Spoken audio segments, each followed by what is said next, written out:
ఒక ఆవిడ వచ్చి అమాయకంగా ఏమండి అక్కడ ఒక కొబ్బరికాయ కొట్టామండి, అది కుళ్ళిపోయిందండి, ఇక్కడ కొట్టామండి, ఇది కూడా కుళ్ళిపోయింది, ఏం చెప్పాలో చెప్పండి మీరు ఎవరైనా.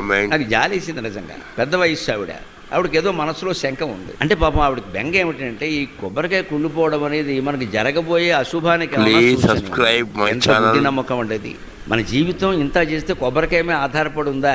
ఇక్కడే ఎందుకు అని ఆలోచించాలి. కొబ్బరికాయ కుళ్ళిపోవడానికి నీ జీవితం కుళ్ళిపోవడానికి సంబంధం ఏంటి? ఎందుకు ఇలా ఆలోచిస్తున్నావు? పైగా మనం కొట్లో కొనేటప్పుడు దేవుడి కోసం అంటే మంచి కొబ్బరికాయ కొంటాం, కానీ కుళ్ళిపోయింది కొనమే.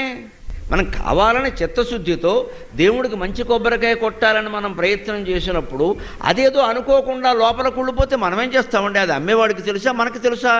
అలాగనే ఏమండి, దేవుడికి తెలుసు కదండి, నా చేతికి మంచి కొబ్బరికాయ ఇచ్చేలా చేయొచ్చు కదండి, దేవుడికి వేరే పని ఏమి లేదా? నీ కొబ్బరికాయ లెక్కెట్టుకుంటూ కూర్చుంటాడా?